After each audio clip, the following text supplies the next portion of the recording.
kadang di mereka pemahaman salafi tidak ada doa setelah salat wajib. Tapi antara sholat sunnah qobliyah sampai iqamat itu justru mereka angkat tangan. Itu kadang mereka bilang nggak ada loh, Nabi nggak ngajarin gitu. Jadi jangan berdoa gitu. Sikap kita gimana kalau kita atau hal yang lain tentang mereka bilang bidah gitu.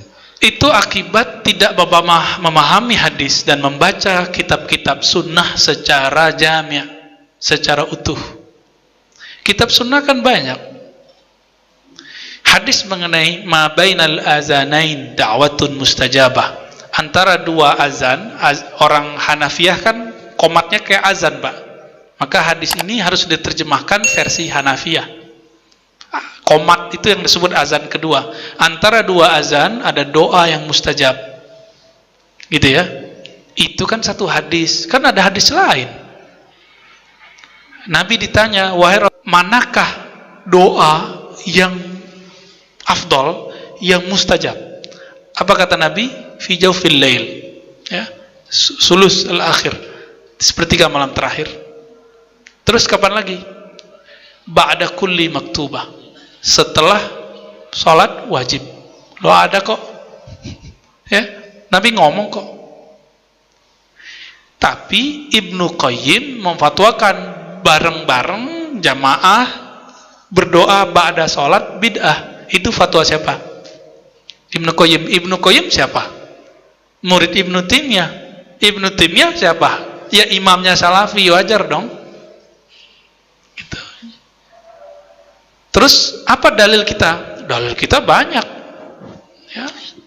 Dari semua hadis-hadis itu kemudian ada yang lebih detail. Hadis Imam Al-Hakim. Apa kata Nabi SAW? Tidaklah berdoa, ya, mada'a qaumun, ya, wa ammana ba'duhun. Tidaklah berdoa satu kaum lalu diaminkan oleh kaum yang lain, illa ajabahullah, kecuali Allah pasti mengijabahnya. Hadis Imam Hakim, dan hadis ini dianggap sahih oleh beliau.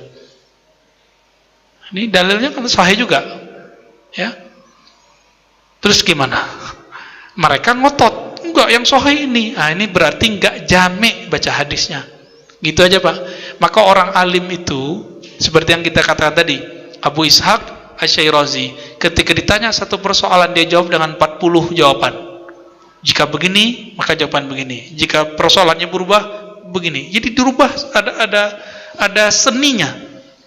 Mereka maunya boleh, tidak boleh. Jadi ketika saya memberikan opsi-opsi begini, dianggap nggak tegas.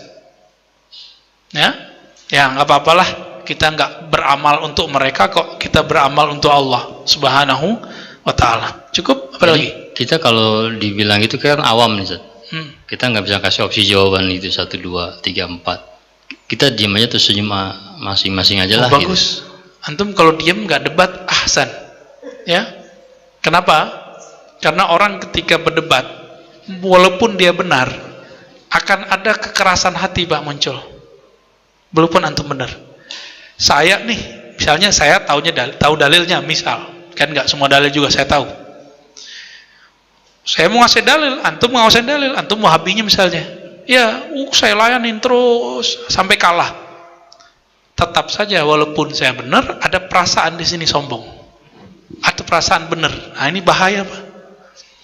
Maka jidal yang diperbolehkan, jidal yang ingin mempertahankan kebenaran, supaya yang lain tidak terbawa, bukan ingin merasa benar. Inilah kalam Imam Syafi'i, tidaklah aku berdebat kecuali aku ingin mendapatkan kebenaran dari orang lain. Jadi Imam Syafi'i itu kalau debat nggak mesti menang. Apa kata beliau? Saya kalau mendebat orang pintar pasti dia kalah, tapi kalau mendebat orang jahil pasti saya kalah. Jadi antum mau bawa 1000 dalil sama mereka nggak akan diterima. Karena diksi-diksinya begitu, ya. Diksinya begitu, Pak. Yang tidak menghormati Ibnu Taimiyah berarti jahil. Jadi kita udah dituduh jahil duluan. Yang membagi bid'ah menjadi lebih dari satu berarti dia lebih pintar dari Rasulullah. Jadi diksinya udah didoktrin. Padahal tanya balik, mana dalilnya bahwa yang mengatakan lebih itu lebih pintar dari Rasulullah? Kebingungan juga mereka. Jadi nggak usah pakai dalil. Kadang kalau ngomong sama mereka Pak, mainin aja kalamnya dia. Ya. Assalamualaikum Buya, mohon dijelaskan asbabul wurud kullu bid'atin dolalah yang menjadikan kekhususan makna hadis ini. Itu Nabi sedang berkhutbah. Ketika Nabi berkhutbah, Nabi mengatakan sebuah kalam, ya, khairul hadi hadi Muhammad, ya, sebaik hidayah adalah hidayah Muhammad, ya, sebaik-baik kalam adalah kalamullah, ya. Iyyakum muhdatsatil umur, jauh-jauhlah kamu dari perkara yang baru. Wa kullu muhdatsatin bid'ah, sampai akhir hadis, ya. Lalu setelah itu Nabi ganti topik, udah nggak ada kaitannya. Jadi hadis itu ada topiknya, 3 topik. Pertama tentang menyatakan hidayah, kalam. Yang kedua mengenai bid'ah. Yang ketiga persoalan lain, masuk ke bab muamalat. Jadi hadis ini Nabi sampaikan di salah satu khutbahnya. Bid'ahnya Salafi apa? Setiap kali mulai khutbah memulai kalamnya dengan kalam itu. Ya kan? Benar nggak? Itu menurut saya bid'ah juga. Nabi nggak selalu khutbah dengan kalam itu kok. Katanya kalau Nabi tidak melakukan selalu, kita nggak boleh melakukan selalu. Kenapa ente setiap mulai khutbah mulai dengan kalimat itu? Ya, ini kan lucu ya. Jadi itu hadisnya Nabi sedang berbicara dalam khutbah. Gitu asbabul wurudnya. Wallahu taala alam. Apakah di kalangan Wahabi ada muftinya? Ada. Mereka buat, ada juga namanya apa namanya ya? Hay'ah Kibar Ulama gitu kalau nggak salah, itu ada di Saudi. Jadi mereka juga punya lembaga fatwa. Inilah lucunya Pak. Di Saudi itu nggak bisa kita ngomong begini tentang agama. Ada seorang imam Masjidil Haram, beliau agak longgar masalah hukum musik, langsung dipecat dari imam masjid. Gimana tuh? Ya. Ntar saya dituduh lagi, ente menghalalkan semua. Enggak, ini ulamanya yang banyak. Nanti mereka bawa nama 4 mazhab. Jadi ada salah satu ustadz di Indonesia, ketika masalah musik, dia tumben-tumben bawa 4 imam. Ya, bukannya tadi kita nggak boleh taklid mazhab. Sekarang dia bawa 4 mazhab mengharamkan musik. Ya, yang dia nukil cuma imam yang cocok sama dia. Imam kan banyak. Imam Ghazali memberikan 2 pendapat mengenai musik. Jadi bukan 1 kaul. Imam Surawardi mengatakan 2.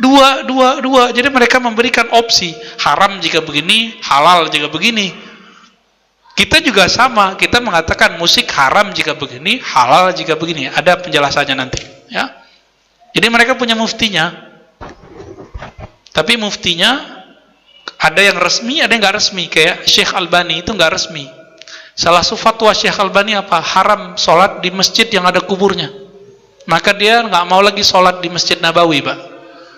Bahkan memfatwakan keluarkan kubur Nabi dari masjid. Itu sebabnya Syekh Albani nggak lama di Madinah, 3 tahun doang. Ulama Wahabinya sendiri nggak sepakat Pak sama Albani. Ya, apalagi fatwa Syekh Albani.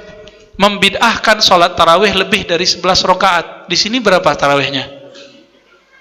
Masih? Oh mantap. Ya, terusin Pak itu. Kapan lagi kita bertahan kan? Kata Syekh Albani berapa? Mesti 11. Lebih dari 11 sama dengan menambahkan sholat-sholat yang lain menjadi 5 rakaat. Waduh gawat tuh ya.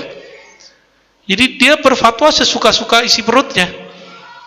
Ditanya mengenai persoalan orang-orang yang sedang di Palestina.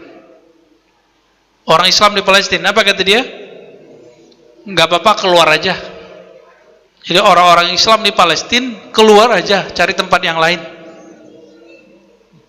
Jadi nggak disuruh jihad sama dia, Pak.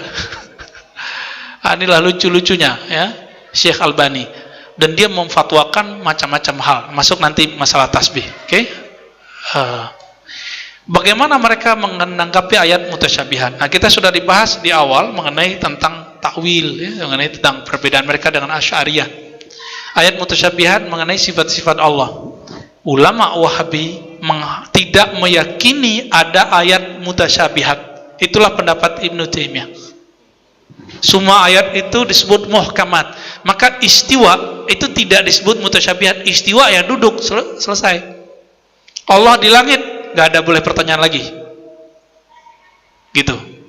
Tapi sebenarnya mereka sebagian itu membatasi diri bahwa maksudnya istiwa beda dengan istiwa yang kita bayangkan. Masih oke.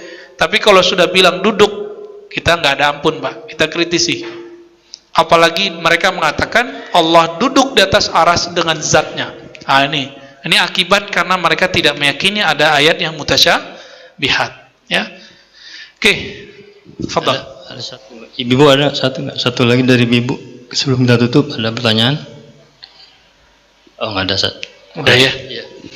Nah, kalau disimpulkan ada dua hal. Pertama tentang fatwa.